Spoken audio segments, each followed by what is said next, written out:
recording. Now, the first one is we can see product rule for derivative. So if we have two functions, f and g, both are functions of x, f of x, g of x, and we want to take fg prime. That means we want to take d by dx of fg. So it is easier to write in the prime form, short form. fg prime is f prime g plus fg prime. So we will keep. Okay.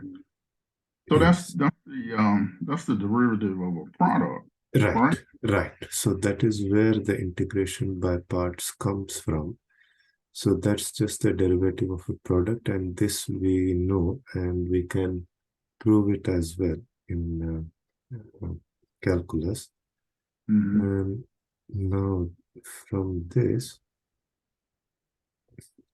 if I integrate on both sides, integration of the derivative is just the function itself, and that is equal to integral of f prime g dx plus integral of fg prime dx. So just integrating both sides. Then here what we do is we take fg to the right hand side, and we bring f prime g integral dx to left hand side. No, sorry, don't move this one, only move this to the left hand side. Then we get integral, then we get fg minus integral of f prime g dx is integral of fg prime dx. So I will copy this.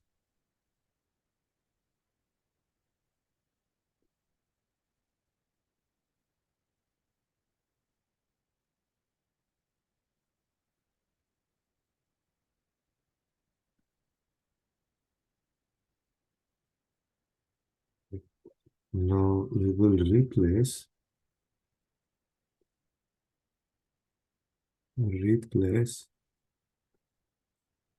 g prime with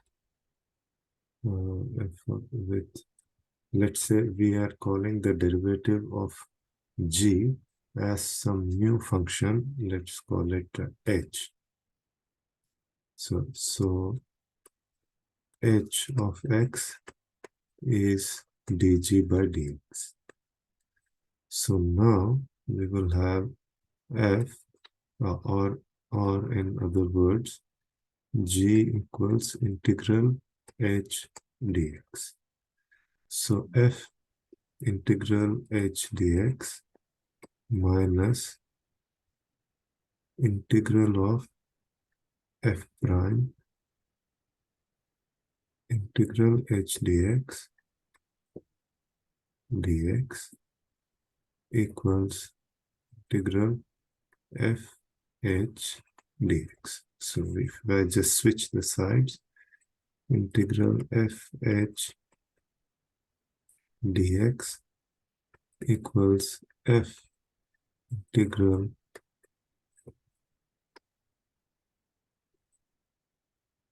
h dx minus integral of f prime integral h dx.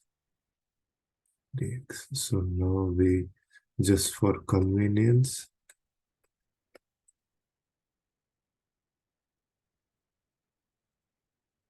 we replace back h by g. So this is just because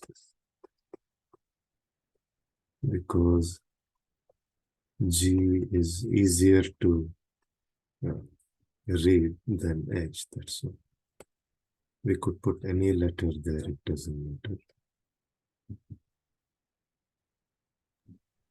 So now we have integral f times g dx equals f integral g dx minus integral of f prime integral g dx dx.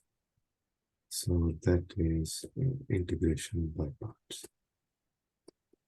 Okay, so basically you use the integration of a product Yes, and then went through, I guess, writing it in a different form. right. But Okay. this is if for the purpose of our governing differential equation, this Mhm. is going to change the form. So we will see that now. Mhm. So maybe this part we can go through a bit once more. So our equation is d by dx of a du by dx Mhm. minus or plus q of x equal to 0. So we said this governing differential equation Mhm. is representing a lot of problems. We said axially loaded bar, or Mhm. we write properly mechanical equilibrium of axially loaded bar, mechanical equilibrium of axially loaded bar, Mhm. um, um, heat, steady state,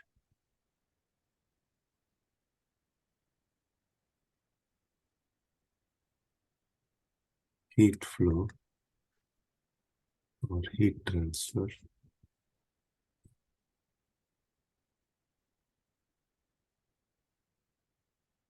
and pipe flow. And that was one reason, like we mentioned, why the textbook is uh, usually, no, not usually, it depends. Some textbooks are organized by topic, like many of the, or some of the finite element textbooks, they are by civil engineers or people with background in civil engineering.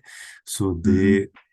they tend to go through more of uh, in right now we are doing axial bar element. So those Mhm. books may be divided into bar element, then beam element, then frame Mhm. element, brick element, and so on. And they will be organized in that way. But the Mhm. book that we are following, it is a bit more on general engineering. So he is coming from the perspective of categorizing differential equations, like the methods that we saw, if you remember, for finite element, those are Galerkin method, Galerkin with weak form, Mhm. Petro-Galerkin. We have not yet used any kind of Petro-Galerkin, but we will. Then least squares, and there are others too. So some of the methods are better for some of the differential equations, depending on the mathematical form of that equation. So if Mhm. we can, if we can prove that, for example, Galerkin method with weak form will give us a unique solution for this governing differential equation, we can use it for all of these problems, because they are all represented by the same governing differential equation. So So now we come back to this. This is called strong form Mm-hmm.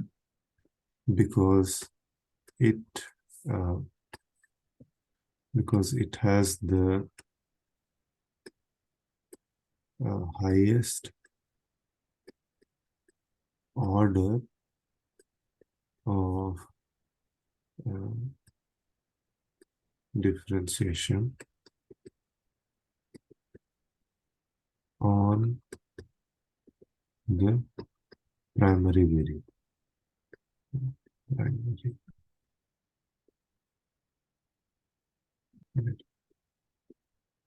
So now if we apply, okay, so first we recall our weighted residual method.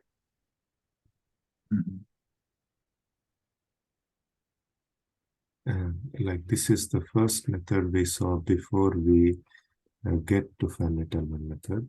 And this method is based on we are trying to uh, uh, develop a weighted error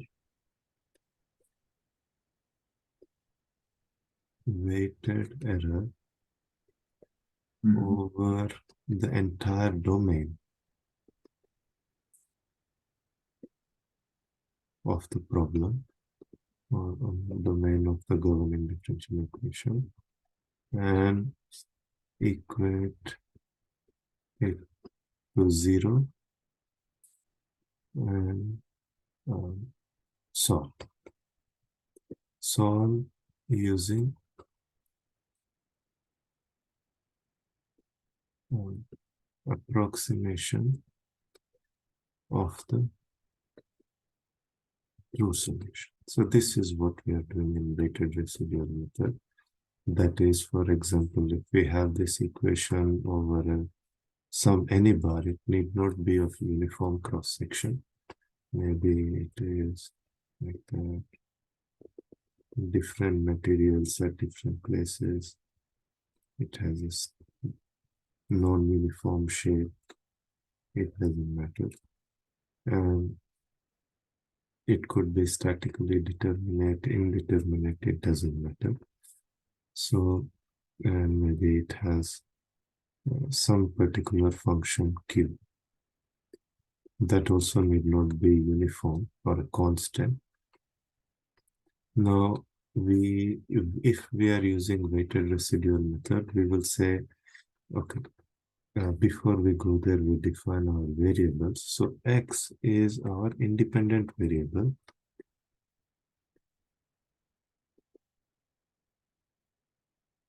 And that defines the domain of the problem.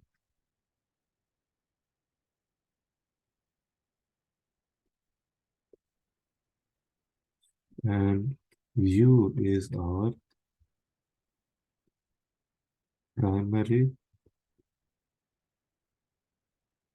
variable.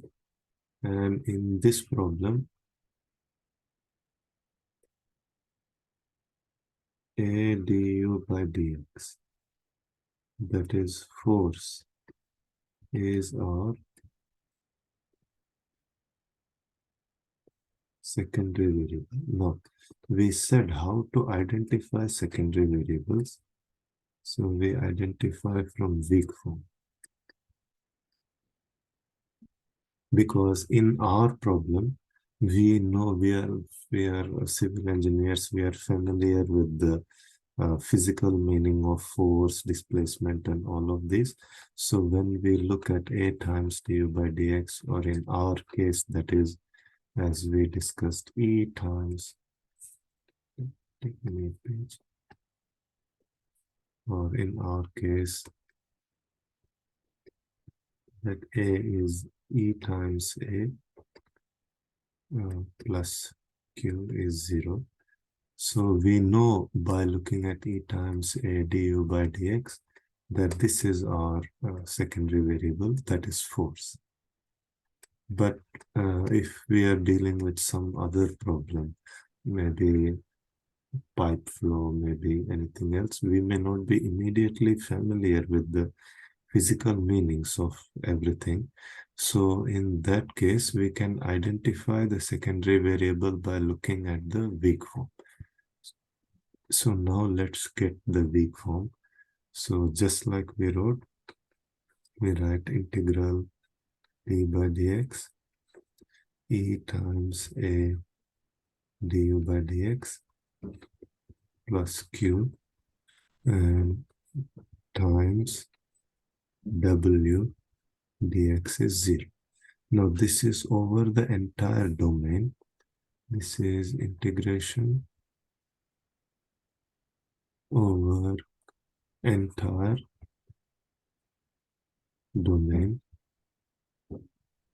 and um, w is the weighting function. And this is the weighted residual method.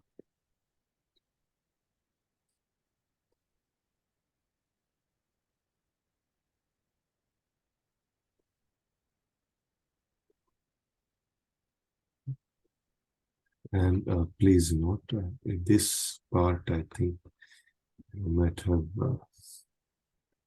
a bit overlooked in the class. Here, when we write u, this u, we are referring to this u is actually the approximate solution or approximation of the true solution. So if u is the exact solution, if u is the true solution, like we have the exact answer to this problem. Let's say it is u of x, the graph of u of x is something like that. So we know exactly the solution. Then that, or we know the exact or true solution. Then for that particular solution, d by dx, a du by dx plus q will be 0 at every point, at every x. Line in, maybe this is 0, this is L. For every x belonging to 0 to L, this will be exactly satisfied. But if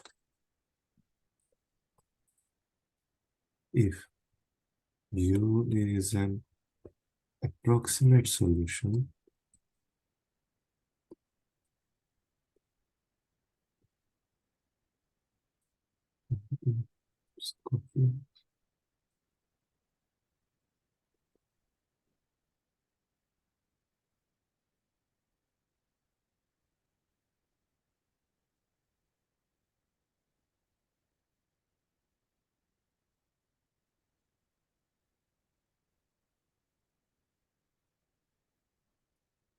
u is an approximate solution, then let's say I should actually call this u tilde or something, but we are not doing that just so that we don't introduce more terms. So if we, then let's say u is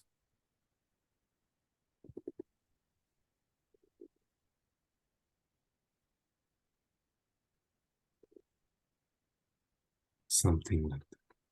So this is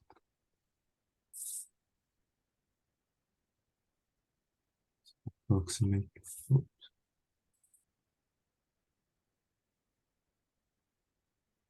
U is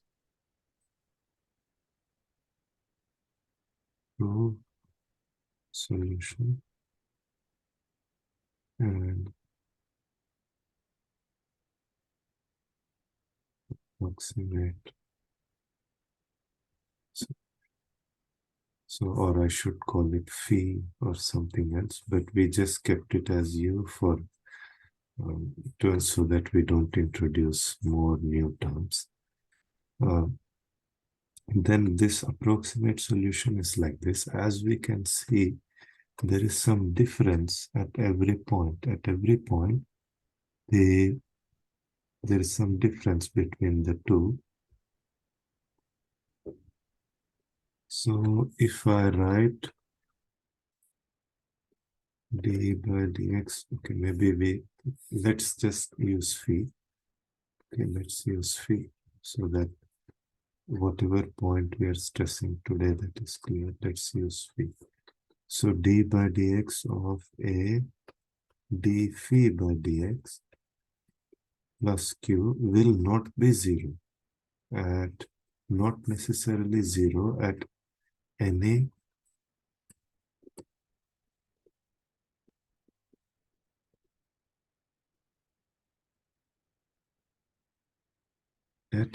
x belongs to 0 to. But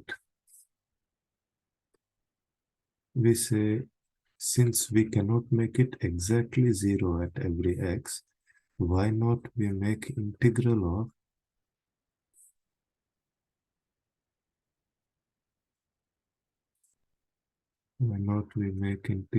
of d by dx of a d phi by dx plus q uh, equal to 0 over the domain. But then we said if we don't put any weighting function, then what will happen?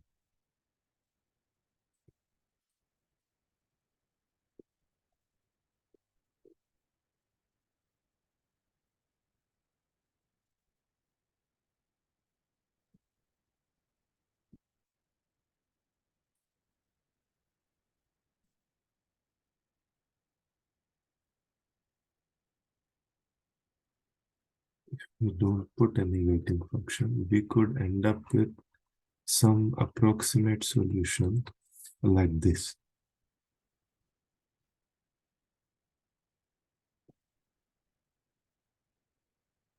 Suppose like that. Now here, if you notice, this is nothing but the error.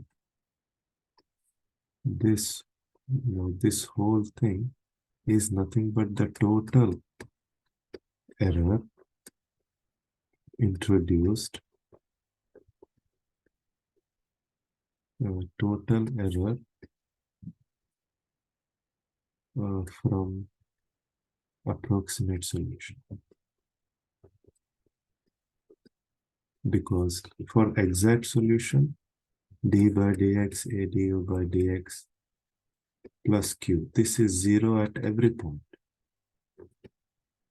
Now, if we write this for phi, d by dx, a d phi by dx plus q, if we write this term, this will not be 0 because phi is not the true solution. So we said, oh, we cannot get exactly the true solution. So why not we do this? We take the total error and equate that to 0 and try to find phi. Will that be a good solution? But then we said, if we don't introduce any weighting function, now this is what will, how will this expression look over the domain? This is the domain 0 to L, and this expression will be exactly 0 everywhere. Exactly 0 everywhere. Now this expression,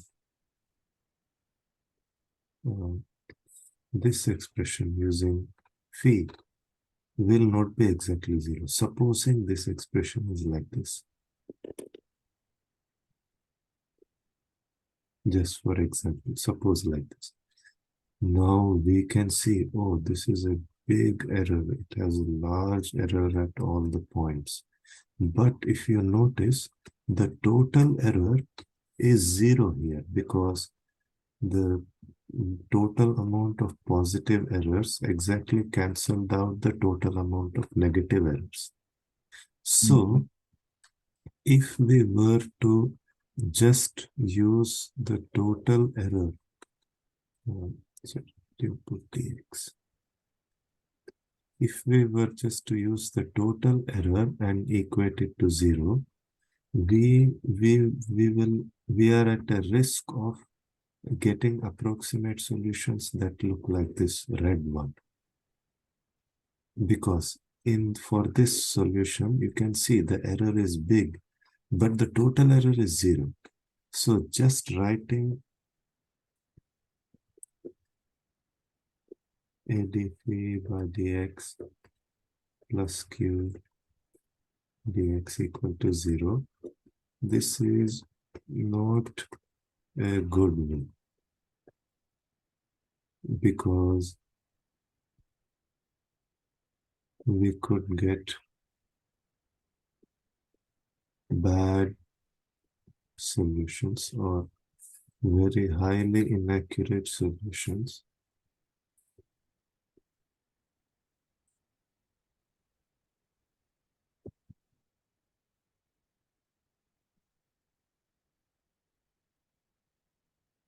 Which still have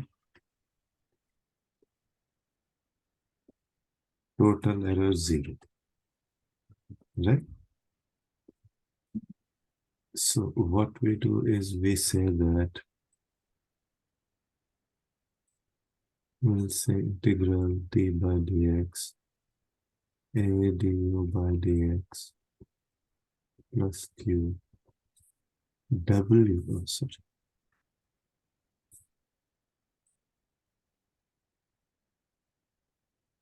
w dx over the domain omega. This is 0. Now what w is doing? So w will, let's say this is the domain, and this is without multiplying any w. If our error looks like that, what we thought, then w will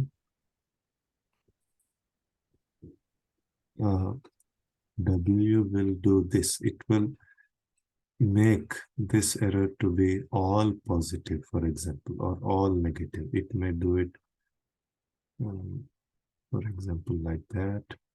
For one instance, I will give. One instance is least square approach, where, for example, in least square approach, it's very easy to see what W will do. For example, of least squares, W is the residual itself. Now, this part is called residual. So, I think we may have mentioned, but still, this part is called residual. And this part is called weighted residue, because we multiply it with a weight. Yes. So the total residual, so before we multiplied the weight, let's say the error looked like this red one. Now, if we use least squares method, for example, then the weight is W is the residual itself. So W is R equal to A dphi by dx plus Q. W is this itself. Then if our weighted residual form is d by dx a by dx plus Q, this times W square dx equal to 0 overall. Then this will look like we squared all of these errors. So look like that.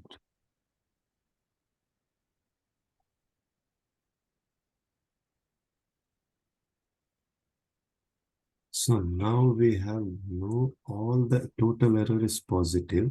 So now it will never show. Now the method gives us the true picture of how good is our solution.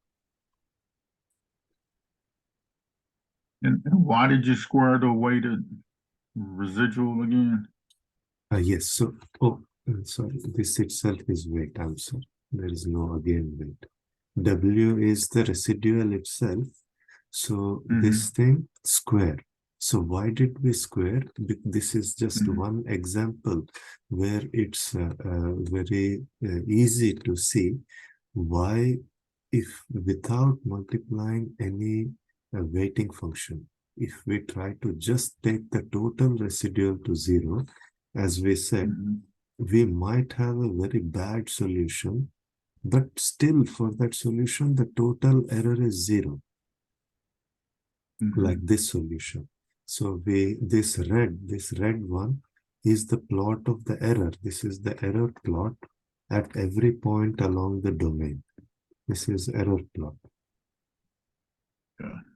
So we are seeing we can see visually that, oh, this is not a good solution. There's so much error at every point. But still the total error is 0. That doesn't make it a good solution though. We know that.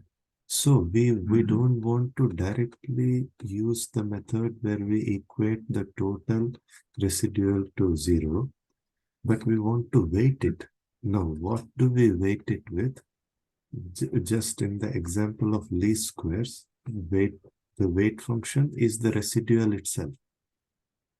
Oh, okay. So yeah, so then the weighted residual form will become residual square dx0.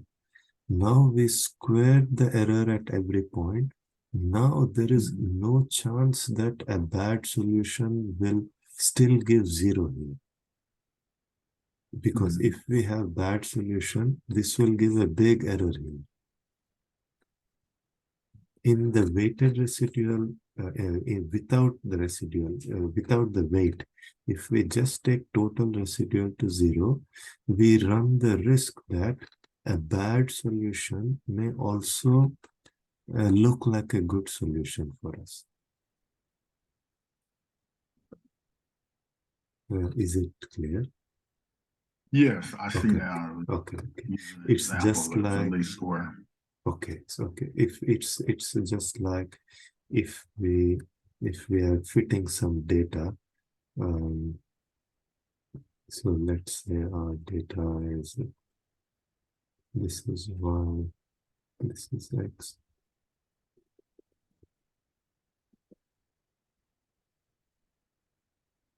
Our data is like that. Now we try to fit a function. If we fit a straight line like that, suppose, then now if we see, okay, this is our fit, maybe we call it y tilde, and this is our actual value y. Now, how good is our fit? We need to check what is y minus y tilde, right? This will tell us how good is it.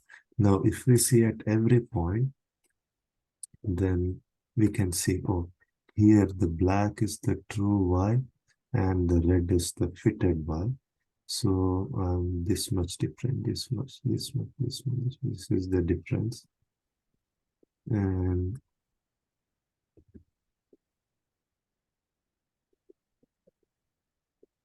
now if I add up the total error at every point, if I total up all of these errors, so at every single point I take yi minus y tilde I and sum up from I is 1 to n is the total number of data points.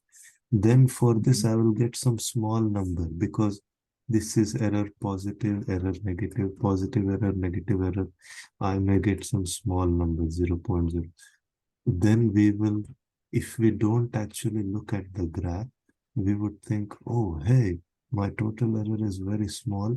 Oh, I think a straight line fit is a good fit. But is it? Is not. It's a very bad fit. But if we were to instead calculate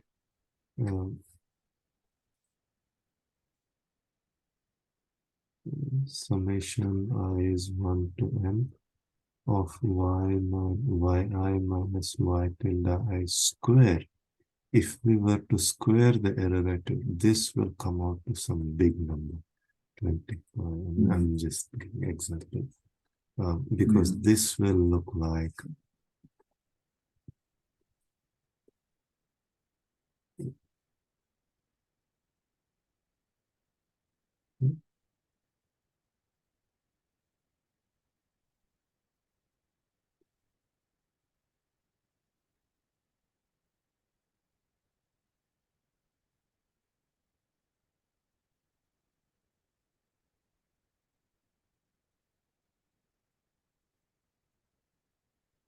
because once we square the error, that will look like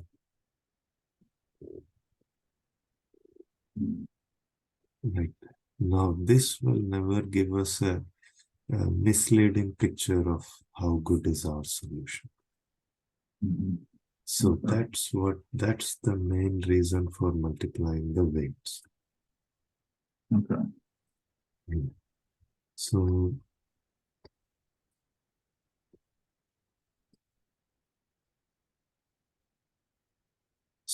then the next one, let's get the weak form. So now we have d by dx, a dp by dx, q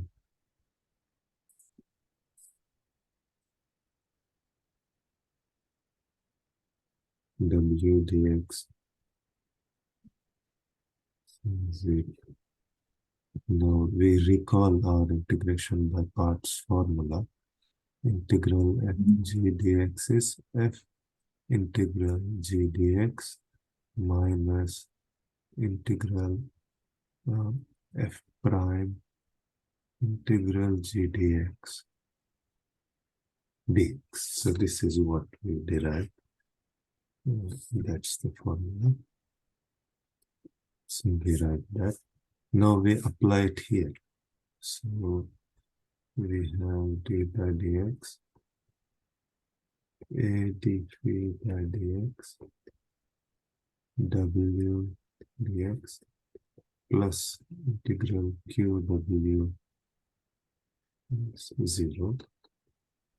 So now we apply the the integration by parts only to this part of the problem where we have the primary variable or approximation of the primary variable, phi.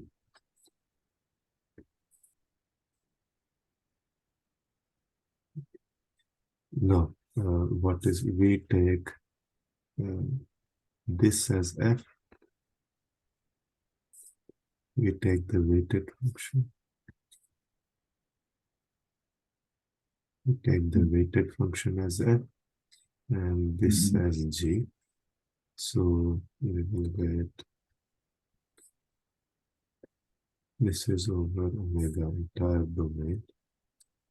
Now this is f, so w integral over omega d by dx of a d3 by dx minus integral dw by dx. Integral of this is just a dp by dx over entire omega, plus we leave this as it is. Now, yes. Now this integral of derivative is just the function itself, we know. So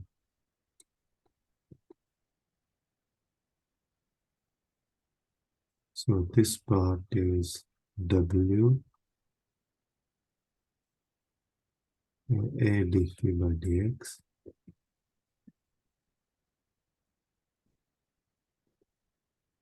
this just taken over the boundary. So this one is coming from here to here. This is coming from, if I want to write integral 0 to L of g dx, and we know a function capital G which is equal to integral of gx dx, then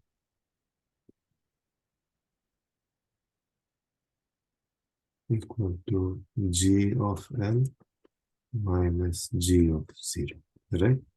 This is, I forgot, this is something, fundamental theorem of calculus, something, it comes from there. It is one of the first theorems in calculus, so it comes from there.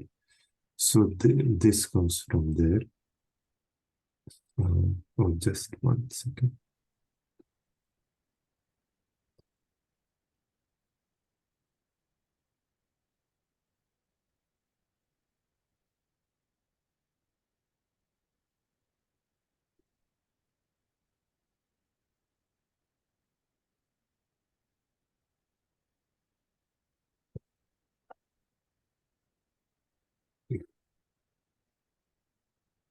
So this is over omega. Now, omega is the boundary.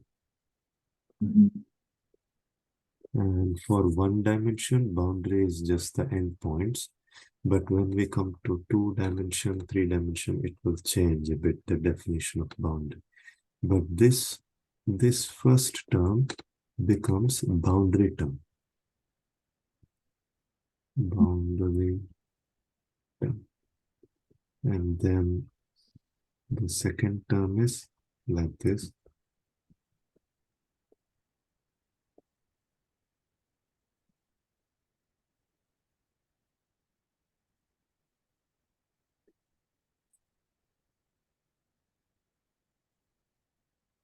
Now here, let's transfer this.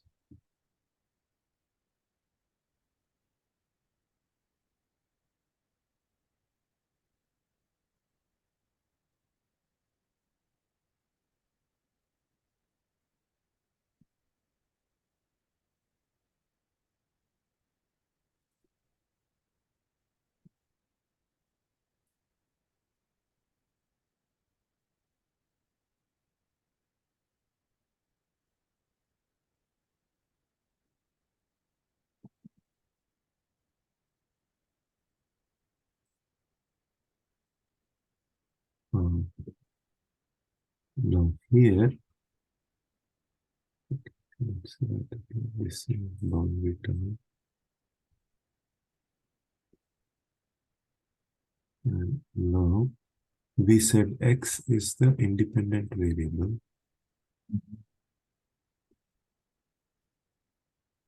U is the dependent variable. Um, Actually, we not in within dependent there are a few.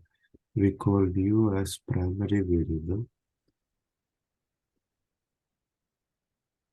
and um,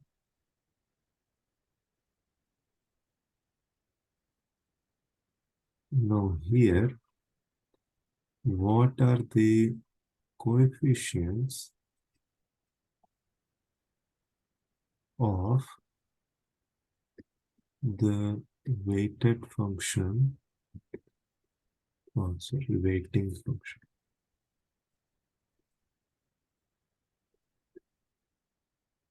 function and its derivatives. These will give us the secondary variables. And let's observe. So weighting function is here, W. What is the coefficient of the weighting function? A d phi by dx. What is the coefficient of the derivative of the weighting function? A d phi by dx. So the secondary variable in our problem is a d phi by dx.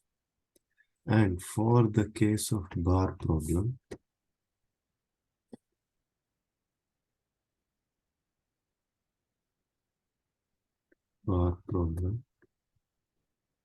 we know that E times A times du by dx is force. So we know the physical meaning of the secondary. And most of the time,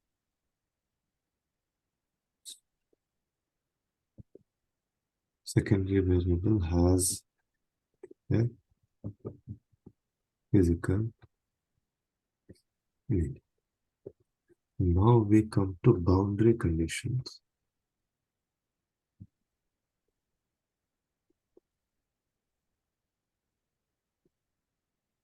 So the boundary conditions on U, that is on primary variable, are called essential boundary conditions. The boundary conditions on the secondary variable, that is in our case a du by dx, these are called the natural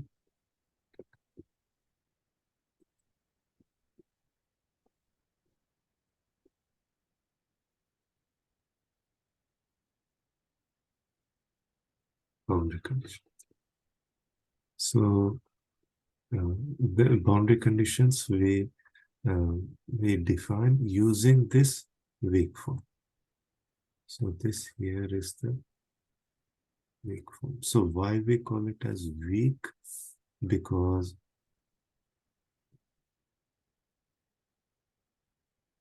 why we call as weak? Because we reduced the order of differentiation on the primary variable. So let's just see a bit more into why it is called weak. For example, in the original strong form of the equation, we had d by dx of a du by dx plus q is 0. So if you see here, let's say let's say this is our problem domain. Now, can you have a can u be a linear function? Can we take u to be, if we are solving the strong form of the equation, can u be a linear function? No, we cannot, because if we take derivative of a linear function, it's a constant, and derivative of constant is 0. So linear function can never satisfy the strong form. But if you take a weak form, now weak form is, it only has single derivative. So linear function is still not going to 0 for weak form. It has some value, right? So you can admit weaker functions for weak form. That's why it is called weak form. Now this, I just need to take out something. I'll be back in just 2-3 minutes. Okay.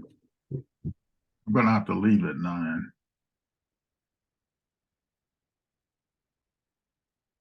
It won't take more than 3 minutes. I just need to hold on. Yeah.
Uh, yes, William. So this is the uh, this weighted residual method.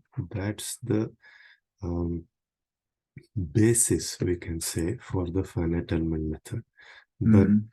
yeah, but the big difference is that in two big differences, mm, that in the weighted residual method, we have some domain, just like finite method. We have a governing differential equation. We need an approximate solution for that governing differential equation. And we are trying to uh, assume one function which will fit the entire domain. We are trying to assume only one function which will work for the whole domain. And then we are saying that, okay, weighted residual method, I want to solve for u. So I take an approximation phi, and then I try to do a dphi by dx plus q, and I will choose a weighting function, and I will integrate this from 0 to L equal to 0. Now, how do I find this phi? Supposing I assume, like we discussed, we assume based on some basis functions. If I assume based on polynomial basis, then this will be c plus c1x plus c2x squared and so on. Then we fit this phi. Now we choose these weighting functions, and for example of Galerkin method, the weighting functions are the um, basis functions themselves. So we will choose 1, x, x squared, and so on, or x power 0, x squared, x squared, and so on. So if we have three unknowns, we will choose three weighting functions, two unknowns, two weighting functions, and so on. So then we reduce uh, this integral form to a system of linear equations. System of linear equations in C0, C1, C2, etc. Now up to here is this concept is exactly same for finite element method. But the only difference in finite element method is that we we are first, before we do this weighted residual business, we are breaking up the domain into parts. They need not be equal space, they can be unequal. We are breaking it up into parts. We are saying that I will assume my approximation function separately for each part. That means I will say, okay, I can assume linear approximation function. Then I'm assuming only for one part. So these parts into which we break up the domain, these are called finite elements. Mhm. And we write the weighted integral um, dx a dq by dx plus q equal to 0. This in sorry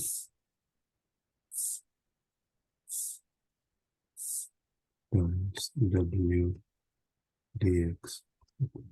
This we write only within the finite element. So xe to xe plus 1, only in this. Mhm. Yeah, the reason being that we know that if our true solution over a big domain and complicated problem, it's very unlikely to just be a simple function. So we know that for most of the real problems, to solve them by weighted residual method, we would have to take x squared, x cubed, maybe we have to go up to x power 10 or something. But uh, but no matter how complicated the true solution is, let's say like whatever it may be, if I break this up into small parts, I can still represent it by even straight line like this straight line. Mhm. Even that gives me a not so bad solution. So the advantage of using finite element is that it is much easier to choose and use the basis functions. And lot of times for weighted residual method, we don't even know which are the basis functions that could work well. Is it polynomial function? Is it trigonometric function? Because we have no idea of the true solution. But for finite element method, we know that if we break it up small enough, even linear might work. And if it's not working, then go for quadratic, then go for. So there is some systematic way to choose the basis functions for finite element. For weighted residual, that can easily go, we don't exactly know what it will give. So that's one. Another another point that which I overlooked in the previous class and that caused a problem is this term. This term, this boundary term. In the weighted residual method, this boundary term can be determined uh, uniquely because for the weighted residual method, our boundary is the boundary of the full domain. We know what is the condition at the boundary. So we can easily evaluate that boundary term for weighted residual. But for finite element method, the boundaries are the boundaries of that particular element. And we don't know what's going on inside the bar somewhere. We don't know.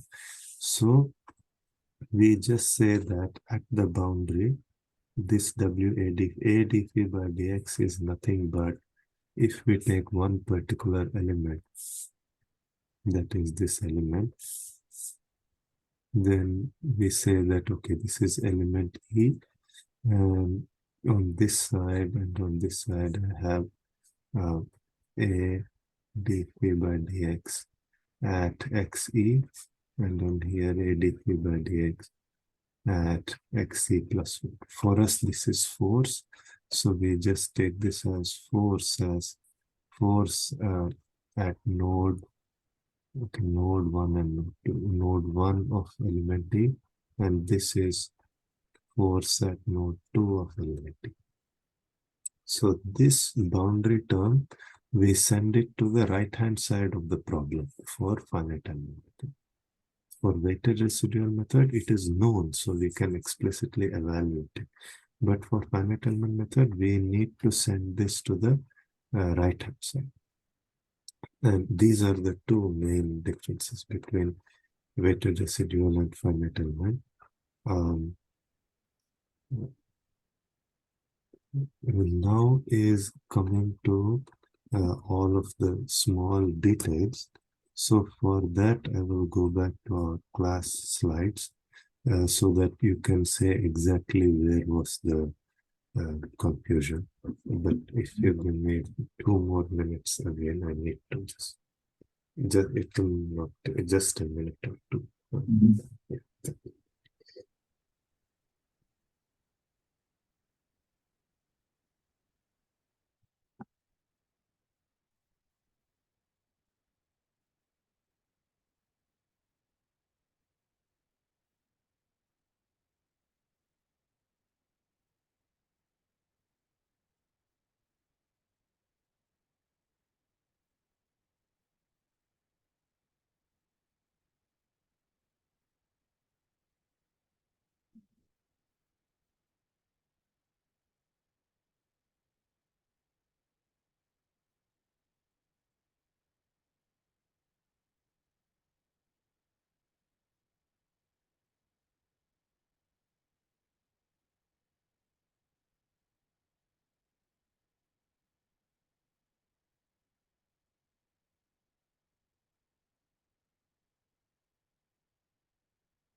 Yes, sir. And now we can go over. First, we will go over weighted residual method, the example that we did, and where we stopped doing by hand and where we went to MATLAB.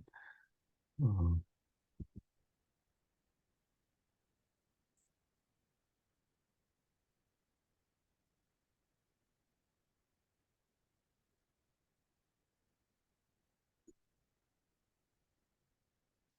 so, yes, this was the problem we were using, and we were solving, and we used Galerkin method on weak form.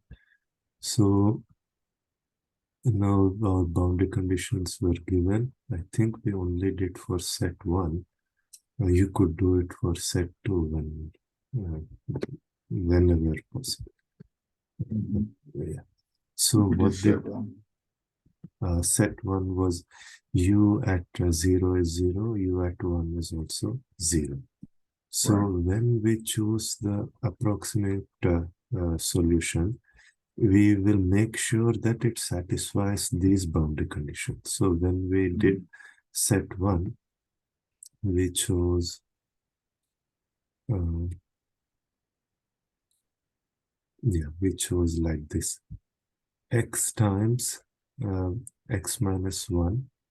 This is the quadratic term, and x squared times x minus 1, x times x minus 1 squared, plus x times x minus 1 squared. This is the cubic term. So this is coming to the basis. So let's go over this part once. Our boundary conditions are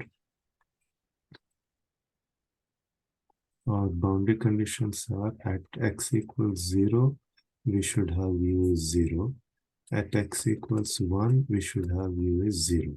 So one way is like we wrote in the others. This is one way is this is our boundary condition. At x is 0, u is 0. At x is 1, u is 0. So we could take it as C0 plus C1x plus C2x squared, C3x cubed, and so on. Now we will substitute the approximate solution at 0 has to be 0, at 1 has to be 0. So we get two conditions. C0 is 0 and C1 plus C2 plus C3 is 0. So we can write it as C1x plus C2x squared minus C2 plus C1. Or we could write it in this way. They will give exactly the same form. So, so here you can see here and here, this is same. C1 plus C2 plus negative C2, negative C. They all the coefficients add up to 0. Here also same, negative C1, positive C1 minus 2C2, positive 2C2, all add up to 0. So this form and this form are exactly same. But whatever method we use, if we use this method, we are coming from the standard basis. Here is a particular basis because we know x is 0 at 0, x is 0 at 1. If x is 0 at 0, x is a solution. If x is 0 at 1, x minus 1 is a solution. So if both are satisfied, it should be product of these two. So we started with quadratic, then cubic. So either way is okay. Then what did we do? This is our approximate solution.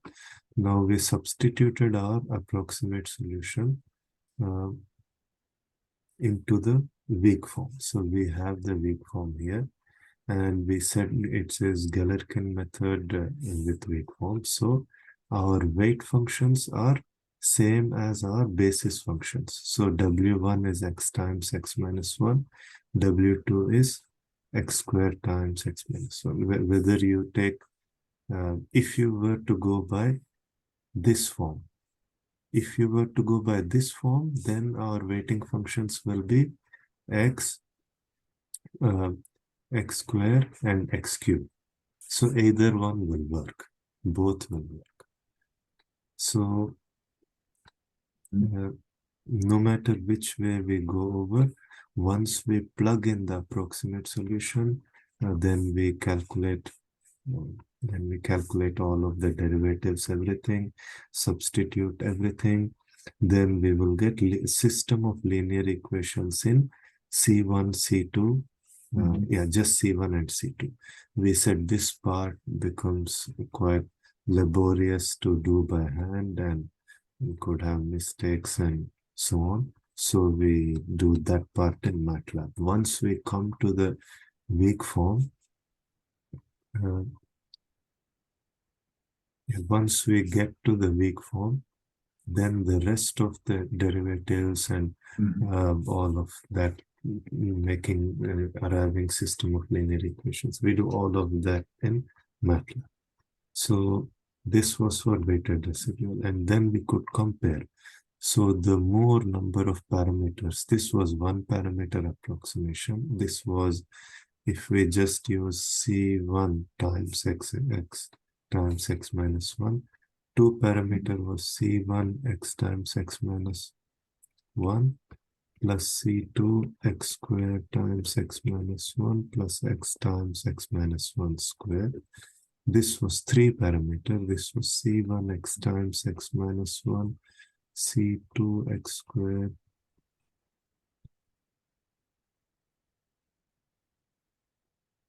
and then C3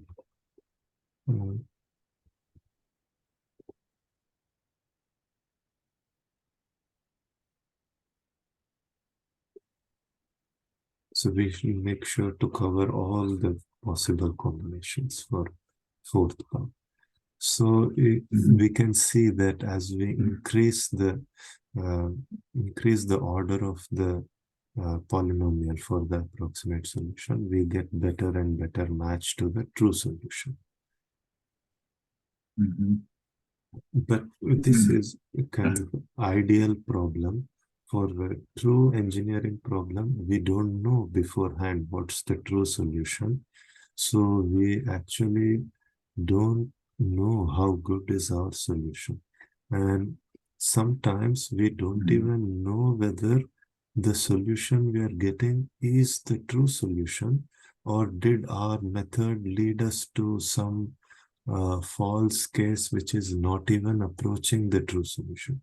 So that was the reason why we talked earlier about unique solution.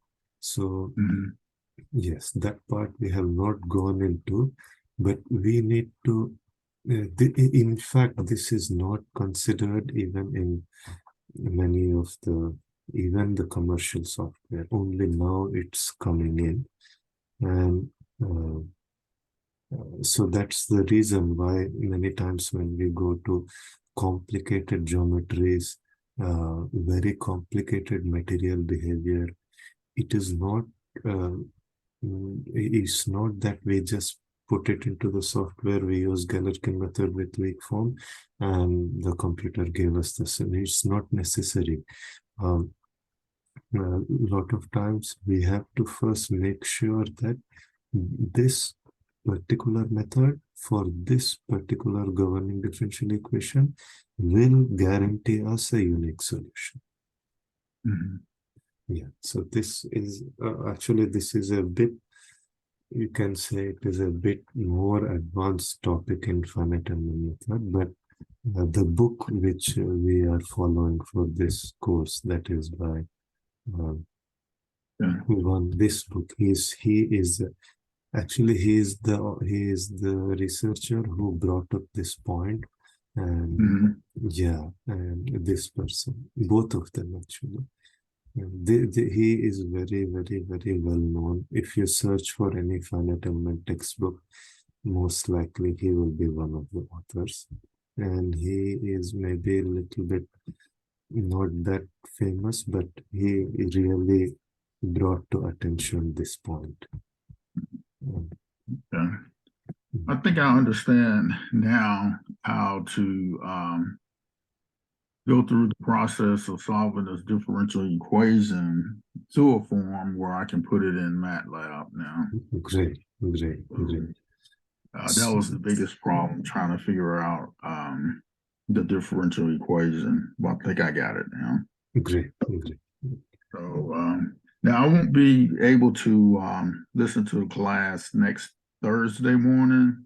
I'll have to listen to the recording. Okay. Have a But we can meet again, like next week. I'm not sure if that Friday time works for you. If not, we can No. again do Saturday.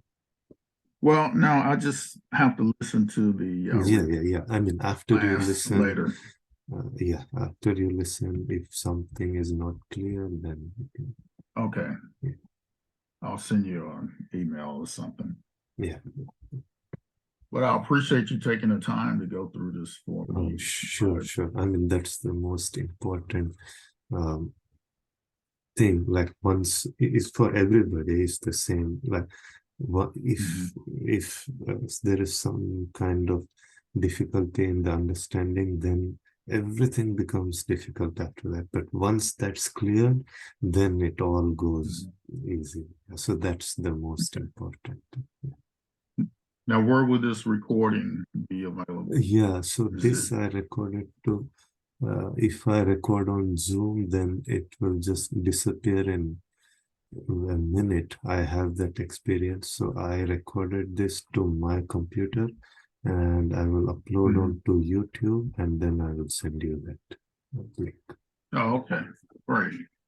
Well, I appreciate you. One question I have, there is one or two students who joined quite late, and I was thinking this recording might be useful to them also. So do you mind if I share it with them?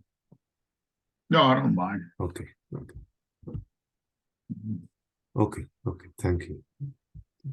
All right. Thank you so much. Thank you. Have a good